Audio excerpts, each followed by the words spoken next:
नमस्कार, आप देख रहे हैं हर खबर और मैं हूं आपके साथ अमित शर्मा। वक्त है मेट्रो सिटी का। गुरुग्राम के सोहना में दमदमा झील पर 2 दिवसीय एरो स्पोर्ट्स उत्सव का आयोजन किया जा रहा है, जिसमें शिरकत करने के लिए मुख्यमंत्री मनोहर लाल आज यहां पहुंचे। सीएम के साथ पर्यटन मंत्री कंवरपाल गुर्जर भी मौजूद रहे। शान होते हैं मेहमान, खिलते फूलों का गुलशन होते हैं मेहमान, और जब भी आते हैं मंच पर ईश्वर का आभास होते हैं मेहमान। ईश्वर रूपी प्रतिमा के रूप में विराजमान शान होते हैं मेहमान, खिलते फूलों का गुलशन होते हैं। गुरुग्राम के सोहना की तस्वीर आपको हम दिखा रहे हैं, जहां मुख्यमंत्री मनोहर लाल मौजूद हैं। इसके साथ ही आपको बता दें कि पर्यटन मंत्री कंवरपाल गुर्जर भी इस दौरान उनके साथ मौजूद रहे और यहाँ दमदमा झील के एरो स्पोर्ट्स उत्सव में शिरकत करने के लिए मुख्यमंत्री और मंत्री दोनों पहुंचे थे। आपको बता दें कि 2 दिवसीय ये एरो स्पोर्ट्स उत्सव का आयोजन किया जा रहा है, जिसमें शिरकत करने के लिए मुख्यमंत्री मनोहर लाल आज यहां पर मौजूद रहे और किस तरीके से यहां लोगों ने उनका भव्य स्वागत किया, उसकी तस्वीरें यहां पर आपको हम दिखा रहे हैं। गुरुग्राम के सोहना की दमदमा झील पर ये एरो स्पोर्ट्स उत्सव का आयोजन किया गया और अभी भी ये चल रहा है। 2 दिवसीय ये एरो स्पोर्ट्स उत्सव है, जिसमें शिरकत करने के लिए मुख्यमंत्री मनोहर लाल पहुंचे और इसके साथ ही पर्यटन मंत्री कंवरपाल गुर्जर भी मुख्यमंत्री मनोहर लाल के साथ इस दौरान मौजूद रहे।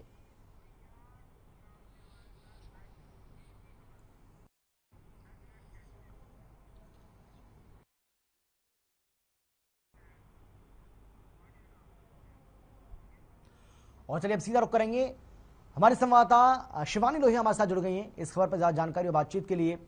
शिवानी, मुख्यमंत्री ने आज गुरुग्राम के सोहना में एरो स्पोर्ट्स उत्सव में शिरकत की है, किस तरीके से उनका ये कार्यक्रम रहा और क्या कुछ खास रहा? बिल्कुल अमित, आपको बता दूं इस तरीके से जो लंबी समय से जो है ये जो दमदमा झील का जो टूरिज्म है, ये लगभग जो है यहाँ का लोगों का जो पर्यटन का आना बंद हो गया था और जो लोग हैं वहाँ के जितने भी दमदमा झील के जितने भी वहाँ पे काम करने वाले कर्मचारी हैं वो बेहद परेशान थे, क्योंकि झील जो है वो जो है अरावली पर्वत के गोद में बसती है, तो एक अलग ही वहाँ का जो नजारा है वो देखने को मिलता था। वहाँ एक झील है जहाँ लोग जो है उसका बड़ी ही उत्सुकता के साथ पहले जो है लुत्फ उठाते थे, लेकिन अब जो है स्थिति वैसी बिल्कुल भी नहीं थी। और इसी के चलते जो है फिलहाल जो हरियाणा के सीएम मनोहर लाल हैं, उन्होंने एडवेंचर पर्यटक केंद्र की जो है यहाँ पर एक आधारशिला रखी है दमदमा झील के अंदर। यानी कि अब दमदमा झील जो है मोस्ट ऑफली अगर तो लोग जाते थे उस समय में स्थिति कुछ ऐसी होती थी, झील होती थी उसमें लोग जो है नाव चलाते थे और एक दो झूले वहां पर मौजूद थे और उन्हीं के अब क्योंकि लोगों में से जो वो क्रेज था वो कम हो रहा था, तो इसी के चलते जो है आज सीएम मनोहर लाल ने यहाँ पर जो है एडवेंचर पर्यटन केंद्र की यहाँ पर आधारशिला रखी है, जिससे कि साफ तौर पर जो यहाँ पर पर्यटक हैं वो ज्यादा से ज्यादा आएंगे। इस पर्यटक स्थल के लिए जो है 19 एकड़ की जमीन जो है वो दी गई है और इस 19 एकड़ की जमीन में जो ये एडवेंचर पर्यटन केंद्र है वो बनाया जाएगा। यहाँ पर जो सीएम मनोहर लाल है वो साफ तौर पर ये कहते हुए नजर आए हैं, क्योंकि यहाँ पर एक एरो स्पोर्ट्स उत्सव भी जो है वो बनाया गया है। सबसे अहम बात वही है अमित, क्योंकि जहाँ ये एरो स्पोर्ट्स उत्सव है इसके जरिए से सकता है कि लोगों को खेलों के लिए जो प्रभावित किया जा सके और जो उनकी फिजिकल एक्टिविटीज हैं उनके लिए जो है उनको प्रभावित किया जा सके, और इसी के लिए जो है यहाँ पर ये एडवेंचर जो पर्यटक केंद्र है वो बनाया गया है और इसमें तमाम तरीके के जो खेल है वो यहाँ पर होंगे और खेलों के चलते जो शरीर है उसमें जो चलता फिरना है उसमें ज्यादा रहेगा। तो यहाँ पर सीएम मनोहर लाल जो है अमित कहते हुए नजर आए हैं कि मेरा भी खेलों में रुचि है, खेल में केवल मेरी इसलिए रुचि नहीं है क्योंकि उससे शरीर फिट रहता है, बल्कि इसलिए भी रुचि है कि उससे जो है दिमाग भी जो है वो फिट रहता है।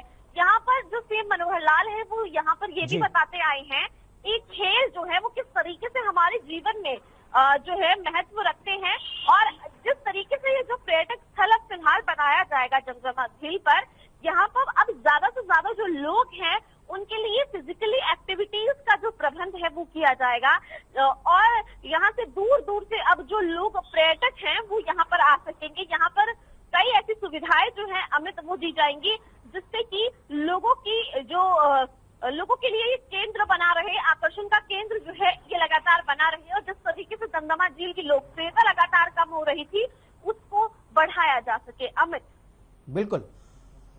शिवानी, एक और बात हम आपसे जानना चाहेंगे, क्योंकि जिस तरीके से जानकारी मिल रही है, कहा जा रहा है कि 2 दिवसीय ये उत्सव है, तो कितनी संख्या में लोगों के यहाँ पहुंचने की उम्मीद कर सकते हैं? क्योंकि सरकार की कोशिश ये है कि इसको एक पर्यटन स्थल बनाया जाए जिससे काफी संख्या में लोग यहाँ पर पहुंचे।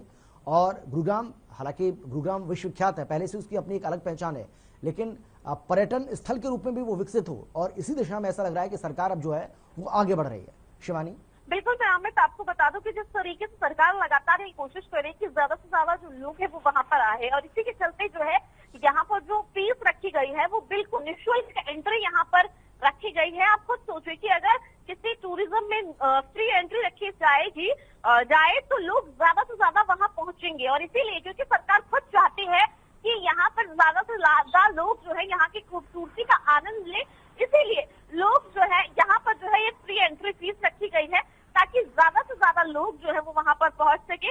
मैं आपको अमित बता दूं कि यहाँ पर एडवेंचर पर्यटक केंद्र के लिए क्या कुछ जो है वो रखा गया है। यहाँ पर कैंपिंग साइट यहाँ पर रखी गई है, पैरो मोटर की और एयर स्ट्रिप्स यहाँ पर रखे गए हैं, एरो स्पोर्ट्स गतिविधियां कई ऐसी हैं, जैसे कैफेटेरिया यहाँ पर है, और अन्य कई जो ऐसी गतिविधियां हैं जो यहाँ पर होंगी, जिससे कि ज्यादा से ज्यादा जो पर्यटक है वो यहाँ पर आ सकेंगे। आपको बता दूं कि यहाँ पर पैराग्लाइडिंग की जो सुविधा है, जो खेल है वो भी यहाँ पर होगा। कई ऐसे खेल हैं जिससे कि लोग जो है इन खेलों को खेलने के लिए मोस्ट ऑफली पहाड़ों में लोगों को जाना पड़ता था, पैराग्लाइडिंग करने के लिए लोगों को पहाड़ों में जाना पड़ता था। तो अब कई ऐसी सुविधाएं हैं यहाँ पर जो कि लोगों को, पर्यटकों को मिल सकेंगी, और ज्यादा से ज्यादा लोगों को ये बताया जा रहा है कि अब ये सुविधाएं जो है आपको दमदमा झील में मिलेंगी। आपको हमें याद होगा कि अभी जब पर्यावरण दिवस था तो उस समय सुल्तानपुर झील पर जो है सीएम मनोहर लाल और भूपेंद्र यादव गए थे, तो वहाँ की जो सुंदरता है वो देखने लायक है। लेकिन अगर बात करें गुरुग्राम में ही, अगर किसी दूसरे, एक तरफ सुल्तानपुर झील जो है, सुल्तानपुर का जो पर्यटक स्थल है वो काफी विकसित है, लेकिन वही दूसरी तरफ अगर देखा जाए दमदमा झील की तरफ, तो वहाँ पे पर्यटकों का जाना बिल्कुल ही मानो ना के बराबर हो गया था। और अब उसी को बढ़ाने के लिए, क्योंकि वहाँ पर अच्छी खासी जगह है, अच्छे खासे वहाँ पर जो व्यवस्थाएं हैं वो हो सकती हैं, और इसी के चलते आज 19 एकड़ में जो ये पर्यटक केंद्र जो है वो बनाया जाएगा, ताकि ज्यादा से ज्यादा लोग जो है वो दमदमा झील जो ये टूरिज्म है इसमें जा सके और आनंदित सके। अमित, बिल्कुल। अब शिवानी, क्या ये भी माना जाए, क्योंकि जिस तरीके से आपने बताया कि क्योंकि अभी इसको पर्यटन स्थल के रूप में बढ़ावा देना है, और इसीलिए सरकार ने एंट्री जो है उसको फ्री रखा है लोगों की, लेकिन क्या उम्मीद करें कि जैसे जैसे यहाँ पर लोगों की संख्या बढ़ेगी, लोगों को इसके बारे में पता चलेगी और एक पर्यटन स्थल के रूप में ये विकसित होगा, तो उसके बाद एंट्री फीस भी लोगों से ली जा सकती है ताकि रेवेन्यू भी बढ़े? मैं आपको बता दूं कि जिस तरीके से अभी फिलहाल जो है एंट्री फीस जो है बेशक फ्री वहां पर रखी गई है, लोगों को देखने का पैसा नहीं देना पड़ेगा, लेकिन अगर कोई भी खेल अगर खेलना है तो उसके लिए एक बहुत कम जो राशि है वो उसके लिए रखी गई है, और उसी के जरिए जो है अब ऐसा हो सकता है कि लोग ज्यादा आते हैं वहां पर तो शायद उस राशि को बढ़ा दिया जाए। लेकिन हाँ, क्योंकि यहाँ पर सबसे बड़ा जो आकर्षण का केंद्र है वो यही है कि निःशुल्क वहाँ पे एंट्री मिल रही है। हालांकि वहाँ पे जो कैफेटेरिया बनाया गया है और जो जितनी सुविधाएं हैं उनके लिए आपको पे जरूर करना पड़ेगा, लेकिन वहाँ पर जाने के लिए आपको कोई टिकट जो है वो नहीं लेनी पड़ेगी, वो बिल्कुल निःशुल्क है। लेकिन अगर आप खेल का किसी का आनंद लेना चाहते हैं तो बिल्कुल एक छोटी सी राशि जो है अलग अलग खेल के हिसाब से वहाँ पर रखी गई है फिलहाल भी, लेकिन हाँ वो राशि भी जो है आगे चल के बढ़ाई जा सकती है। बिल्कुल अमित। चलिए, बहुत शुक्रिया आपका शिवानी इस तमाम जानकारी के लिए, तमाम बातचीत के लिए। ब्रेक के बाद आपका स्वागत है। प्रदेश के परिवहन मंत्री मूलचंद शर्मा ने सोहना बस स्टैंड का औचक निरीक्षण किया। वहीं मंत्री के अचानक बस अड्डे पहुंचने पर कर्मचारियों में अफरा तफरी का माहौल देखने को मिला। इस दौरान बस स्टैंड का स्टेशन सुपरवाइजर समेत एक सब इंस्पेक्टर गैर हाजिर मिले, जिसके चलते परिवहन मंत्री ने खुद रजिस्टर में गैर हाजिरी भरी। साथ ही मंत्री ने बस अड्डे में मौजूद यात्रियों से भी बातचीत की और उनकी समस्याओं को सुना। इस मौके पर परिवहन मंत्री ने कहा कि हरियाणा सरकार ने रोडवेज बेड़ को मजबूत किया है। अधिकारी और कर्मचारी ईमानदारी और निष्ठा के साथ नौकरी करें, काम करें, यात्रियों के साथ मधुर व्यवहार करें। हरियाणा रोडवेज गरीब जनता का जहाज है। इतना ही नहीं, परिवहन मंत्री ने कर्मचारियों को दिशा निर्देश भी जारी किए। कोई भी एक साथ नामे में खिलाफ कार्रवाई करके परिवर्तन होता है और एक कंडक्टर तनखा ले रहे लोग 12 बजे नौकरी प्राइवेट में 70-80 हजार। पूर्व शिक्षा मंत्री और झज्जर की विधायक गीता भुक्कल ने बीजेपी पर जमकर हमला बोला। गीता का आरोप है कि बीजेपी ने झज्जर ही नहीं बल्कि पूरे हरियाणा के साथ धोखा किया है। साथ ही उन्होंने कहा कि झज्जर में 11 नई परियोजना आनी थी जिन्हें सांसद अरविंद शर्मा ने लाया। इसके साथ ही उन्होंने कहा कि आज का युवा बेरोजगार है, शिक्षा की स्थिति भी पहले से काफी बिगड़ गई है। हमने जो है मेहनत करनी है इस चीज को लेकर। आज हम लोगों ने बिना संगठन के लड़ा है, यही सबसे बड़ा कारण रहा कि कांग्रेस इसमें पिछड़ती गई। तो हमारा करबद्ध प्रार्थना है हमारे हाईकमांड से कि गंभीरता से लें। संगठन के बिना हमारे कार्यकर्ता, आज जैसे हमने सभी कार्यकर्ताओं से बात करने का प्रयास किया, हमारे कार्यकर्ता जो है, हमारे कार्यकर्ताओं से भी आप जरूर पूछना, हमारा कार्यकर्ता इस बात को लेकर निराश है कि वो लोग मेहनत करना चाहते हैं, मजबूत है, और बीजेपी का कार्यकर्ता जबकि निराश है इस बात को लेकर कि उनकी सुनवाई नहीं हो रही, उनके काम नहीं हो रहे, लेकिन उनके पास संगठन है। हमारे पास संगठन की जो कमी है, अभी हमारा मेंबरशिप ड्राइव चल रहा है जिसमें हम अच्छी उम्मीद करेंगे कि मजबूत नेता हमारा अध्यक्ष हो, मजबूत नेता हमारा राष्ट्रीय अध्यक्ष हो। श्रीमती सोनिया गांधी जी मजबूती के साथ अच्छे ढंग से कार्य करते हुए पूरे देश भर में ये सुनिश्चित करें कि जिनके साथ आम जनमानस जुड़ा है, जिनके साथ आम पब्लिक जुड़ी है, जो पब्लिक में पैठ रखता है, वही हमारा अध्यक्ष। फरीदाबाद बार एसोसिएशन की तरफ से सेक्टर 12 में सम्मान समारोह कार्यक्रम का आयोजन किया गया। यह आयोजन सेक्टर 12 के तमाम वकीलों की तरफ से आयोजित किया गया। इस कार्यक्रम में केंद्रीय मंत्री कृष्णपाल गुर्जर सहित फरीदाबाद के तमाम विधायक मौजूद हैं। इस दौरान बार एसोसिएशन के प्रधान केपी तेवतिया ने मंत्री और विधायकों के सामने अपनी समस्याओं को रखते हुए कहा कि कोर्ट परिसर की हालत काफी जर्जर है, पीने के पानी की भी कोई सुविधा नहीं है। इस पर विधायक राजेश नागर ने मुख्यमंत्री से मिलकर सभी समस्याओं को हल कराने की बात कही। इस मौके पर वकीलों ने सभी विधायकों का स्मृति चिन्ह देकर सम्मान किया।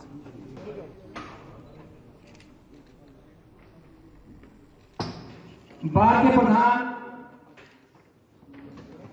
मंत्री चौधरी कृष्णपाल गुर्जर जी, हमारी बड़ी बहन बड़कल से विधायक सीमा तिरखा जी, हमारे यहाँ के लोकल विधायक नरेंद्र गुप्ता जी, हमारे पिथले के विधायक नैनपाल रावत जी, हमारे सीएम साहब के पॉलिटिकल सेक्रेटरी अजय गौर जी, सुरेंद्र तेवतिया जी, और आज के हमारे यहाँ के बार के प्रेसिडेंट केपी तेवतिया जी, जेपी अधाना जी, हरीश चेतल जी, ओपी शर्मा जी, सम्मानित मंच, सामने बैठे मेरे सारे वकील साथियों, पत्रकार और छायाकार बंधु। जैसा कि अभी जेपी अधाना जी ने बताया कि जब भी हमारे चुनाव आते हैं तो आप लोगों का प्यार, आप लोगों का आशीर्वाद, आप लोगों का सहयोग हमें मिलता है। इसमें जरा भी कतई कोई झूठ नहीं है, क्योंकि मेरे चुनाव में 2014 में भी और 2019 में भी आप लोगों का पूरा प्यार, सहयोग, आशीर्वाद मुझे मिला, और उसी की वजह से मैं आज विधानसभा में। झज्जर में विभिन्न विभाग के लिपिक कर्मचारियों ने पूर्व शिक्षा मंत्री गीता भुक्कल से मुलाकात की और अपनी मांगों को लेकर ज्ञापन सौंपा। आपको बता दें कि लिपिक वर्ग ने मांग की है कि उनकी आवाज को विधानसभा में पुरजोर तरीके से उठाया जाए और समान काम समान वेतन की मांग को सरकार पूरा करे। पूरे हरियाणा में आज लिपिक वर्ग इकट्ठा हो रहा है, इसका एक ही कारण है। देखिए, आज हरियाणा प्रदेश में लिपिक वर्ग अपनी एक मांग को लेकर आवाज उठा रहे हैं। उनकी एक मांग है, उनको समान काम समान वेतन, एक कह सकते हैं आप, जितना वो कार्य करते हैं उसी के अनुरूप उनको वेतन मिलना चाहिए, जो कि कई सालों से नहीं हो रहा है। हम कह सकते हैं कि चौथे वेतनमान से सरकार उनके वेतन के मामले में संज्ञान ले ही नहीं रही है। अभी तो उन पे काफी चीजें थोपती जा रही है। सेट सी आप कह लीजिए, एक कंप्यूटर एलिजिबिलिटी टेस्ट है, स्टेट एलिजिबिलिटी टेस्ट। कंप्यूटर में उनको कंप्यूटर का टेस्ट देना पड़ता है, ऑनलाइन टाइपिंग टेस्ट देना पड़ता है, जो कि भर्ती विज्ञापन में ऐसा कुछ नहीं दर्शाया होता। भर्ती होने के बाद उन पे ये चीजें थोप दी। बहादुरगढ़ में एक बार फिर से खाकी पर दाग लगा है। विजिलेंस की टीम ने रिश्वतखोर 2 पुलिस वालों को गिरफ्तार किया है। गिरफ्तार पुलिसकर्मियों में एक महिला पुलिसकर्मी भी शामिल है। मामला बहादुरगढ़ के शहर थाना और सेक्टर 9 की चौकी का है। आपको बता दें कि आरोपी महिला पुलिसकर्मी ने मुकदमा खारिज करवाने के लिए 1 लाख रुपए रिश्वत की मांग की थी। साथ ही मुकदमे से संबंधित पेन ड्राइव वापस देने के लिए 5,000 रुपये मांगे थे। महिला पुलिसकर्मी रिश्वत के लिए बहादुरगढ़ के देवनगर निवासी रमेश को परेशान कर रही थी और रिश्वत के पैसे लेने के लिए खुद उनके घर पहुंची थी।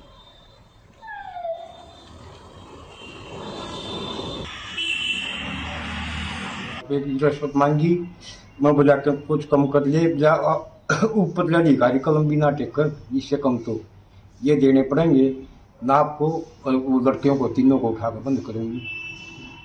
आपकी लड़कियों की फोन ट्रेस लगा। तो फिर कल कैसे यहाँ घर पे कैसे पकड़े? घर पर पैसे देने के लिए आई। मेरे को कल फोन आया 2 रुपए बिजली में, शाम को आती हूँ 6:30-7 बजे घर पर ही मिलना। सोनीपत एसटीएफ यूनिट ने परीक्षा में धांधली करने वाले गिरोह का पर्दाफाश किया है। आपको बता दें कि आरोपी फर्जी तरीके से युवाओं को नौकरी दिलवाते थे और इसी कड़ी में सोनीपत एसटीएफ यूनिट ने रोहतक के रहने वाले अमित और सतीश को गिरफ्तार किया। आज तीनों को कोर्ट में पेश कर रिमांड पर लिया जाएगा ताकि इनसे गहनता से पूछताछ की जा सके।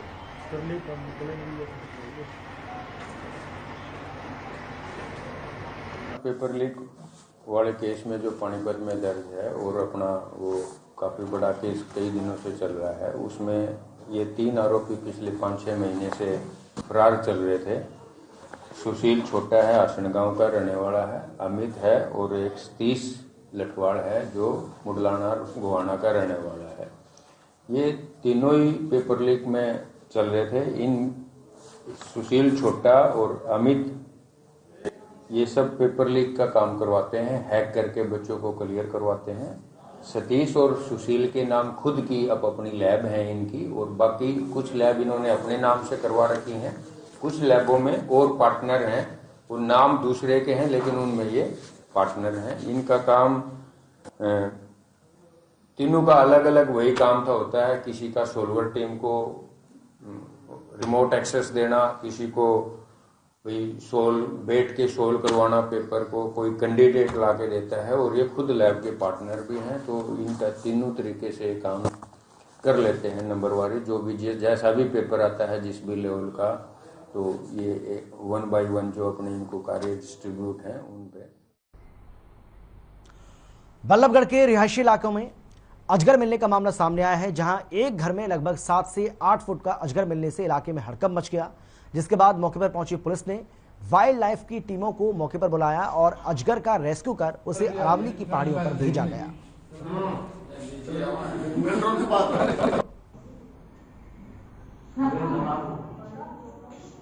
ड्यूटी अफसर आदर्शनगर थाने में तैनात हूं, तो मुझे कंट्रोल रूम से भी सूचना प्राप्त हुई कि अपने चंदावली सरकारी स्कूल के पीछे एक अजगर या सांप, बड़ा सांप घर के अंदर निकला है। जिस सूचना पर पहले ही 112 ERV पहुंच चुकी थी, उसके तुरंत बाद ही मैं वहां पे पहुंचा और वहां जाके देखा तो एक जो बाथरूम है घर के अंदर, उसके अंदर टूटियों पे एक अजगर टाइप का, जानकारी मुझे भी नहीं है सांपों के बारे में, और वहाँ पे लिपटा हुआ मिला। कुछ देर पहले सूचना मिली कि ये किसी घर में अजगर है, तो उसको रेस्क्यू करने के लिए हम जी तुरंत एक्शन लिया और जी मौके पे देखा और उसको रेस्क्यू कर लिया। तो देखो जी, इसकी लंबाई तो ज्यादा नहीं है लेकिन तकरीबन 7-8 फुट के करीब है, और घर के अंदर था तो इसलिए थोड़ा सा घबराहट लोगों को थी, दिखाई दे रही थी। और इसी के साथ ही इस बुलेटिन में इतना ही। छोटे से ब्रेक के बाद फौरन लौट रहे हैं, आप देखते रहिए हर खबर।